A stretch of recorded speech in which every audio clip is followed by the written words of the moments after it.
ஆரோ தலையெழுத்து அவன் தலையெழுத்துப்பான். இனிமேல் இவாள் தான் அடிச்சு லாபம் அடிக்காதுன்னு சொல்லி கீழே பசங்களை சமாதானம் பண்ணி அதுக்கப்புறம் இவரை அடிக்கல இனிமேல் நான் சண்டை போடாதிருக்கேன்னு இருந்தார். அப்படிலாம் புராணத்தில் வருது. இப்படியாக 21 தலைமுறை வரைக்கும் அரசர்களே ராஜாக்கள் கர்ப்பத்தில் குழந்தைகள் இருந்தால் கூட கொள்வார். ஞானம் உண்டா அது ராஜா ஆனா பண்ணோம் அது போடாக்கன்னு சொல்ல பண்ணோம். ஆனால் அது கர்ப்பமாக இருக்காது யாராவது சொன்னாங்க கூடுவார்.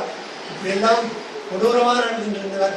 கட்சியில் சில வாரத்துக்கும் பிராயசித்தமாக விபாஷான்னு பேர் பஞ்சாபில் வியாசன்னு சொல்லுவாங்க. இந்த நாள் பஞ்சாபில் நதி அதுலேயும் போய் சந்திரபாகான்னு காஷ்மீரத்தில் அந்த நதியிலையும் போய் பண்ண பாபங்களுக்கெல்லாம் பிராயசித்தமாக அரசெல்லாம் பண்ணி அப்புறம் மகேந்திர மலையை பரசுராமர் எழுதிட்டு ஆச்சரியமாக எழுதியிருக்கார்.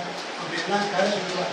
இப்படிலாம் இந்த வம்சத்தை சேர்ந்தார் ரிஷிகளுடைய பெருமகள் மொத்தத்தையும் எடுத்து கணக்கு பண்ணி பார்த்தா எங்கேயோ போடுறது அவள் பெருமகள் இருக்கா சொல்ல வரேன்னா இதெல்லாம் நீங்கள் கேட்டதால இங்கே இருக்கிற கோச்சியில் எத்தனை பேர் இருக்கலாம்.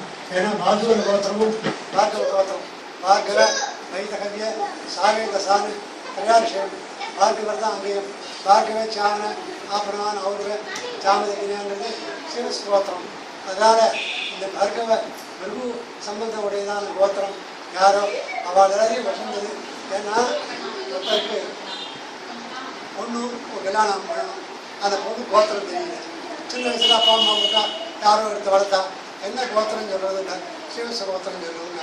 ஏன்னா விராட்டி அவதரிச்சாடுங்க அந்த கோத்திரத்தில் அதுக்காக இப்போ தர்மசாஸ்திரங்களில் ஒரு பொன் குழந்தை கல்யாணம் பண்ணால் அந்த கோத்திரம் தெரியலன்னா சிவச கோத்திரம். ஆண் குழந்தை சின்ன வயசுல அப்பா அம்மா விட்டா கவனிக்கல யாரும் அந்த என்ன கோத்திரம்னா காசிப கோத்திரம். ஏன்னா காசிப பெருமாள் வாமனாவதாரம் அங்கே தான் அவதரிச்சாரு. இப்படி தர்மசாஸ்திரக்காரர் எல்லாரும் சிவசுமத்திரத்துக்கு இப்படிலாம் சில பெருமகளை எடுத்து விராட்டியுடைய பரிபூர்ணமான அனுகிரகத்தோட உடையதான கோத்திரம்னு வச்சுருக்காங்க. அதனால் நீங்கள் எல்லாரும் இன்னும் அதை உள்ள சொல்லிட்டே போகிறேன். அதனால் நல்ல விஷயம் நீங்கள்லாம் இன்னும் நிறைய கேட்டுக்கொண்டாங்க. உங்களை போய் நான் புதுசாக நான் தான் இப்போ சொல்லணும்னு அவசியம் இல்லை. அவருடைய பெருமகள் தான் போகணும்னா அப்புறம் என்னால் பான சமயங்களோ நானும் இதை எழுதியிருக்கேன். ரிஷிகளும் கோத்திரங்களும் நான் 45 வருஷத்துக்கு முன்னாடியே புஸ்தகம் இருக்கோவில் போட்டான். இப்போ விட்டிய கூட இந்த காப்பி இல்லை செலவழிஞ்சு போச்சு. அந்த மாதிரி ரிஷிகளை பற்றியெல்லாம் கோத்திரம் பிரபலம் எல்லாம் போட்டு அவளுடைய குறிப்புகளும் விஸ்தாரமாக இல்லை. சுருக்கமாக ஒரு பாரா 2 பாராவில் எல்லா ரிஷிகளும் 40-50 ரிஷிகளுக்கு மேலே நான் சொல்லியிருக்கேன். இவ்வளோ தலா ஒரு பாரா பார்த்தா கூட 40 பக்கம் எழுதும். அது மாதிரிலாம் எடுத்து எவ்வளோ தெரியுமோ இதிகாச வேதங்கள்லேருந்து புராணங்கள்லேருந்து எல்லாம் இப்படிலாம் நாங்கள் சொல்லி காமிச்சிருக்கோம். அதாவது இதெல்லாம் சகவிதமான சேஸ் அடையணும். அந்த சுவாமியுடைய பரம்பரையை சேர்ந்தவா அப்படின்னு சொன்னோம்னா தீவாளை பாப்பா பாதுகாக்கணும். அவள் பெருமகளை நம்ம வெளியிடணும். நம்ம கேட்கக்கூடிய கடமைகளானால அந்த புறப்பெருமைக்கு தகுந்த மாதிரி நல்ல விதமாக நீங்கள்லாம் இருந்துருக்குங்கோ. இன்னும் மேலே மேலே உங்கள் குழந்தைகள் குட்டிகள் கீழே பசங்களாக்குவாலும் அதே ரீதியாக இருந்து அந்த பற்றியாக தெரியுது. ஆச்சாரா புறமாக்கியாச்சின்னு கொஞ்சம் ஒழுக்கமாக இருக்காங்க, நேர்மையாக இருக்காங்க. இவன் பெருமை இல்லடா இவன் அப்பா அம்மா பெருமைன்னு அவன் என்ன வளர்த்துக்காத மீன் வேண்டாம். ஆச்சாரா புறமாக்கியாதி அபுராக்கியாதி போஜனம் சாட்டானா சாப்பிடலான்னு வயசு சொல்லும். முக்கியம் இருக்கணும். இல்லைன்னா 2 நாளாக 1 நாள் சாப்பிட்டு அதுதான் இருக்கும் கலப்பாக இருக்கும். முகத்துலேயே தெரியும்.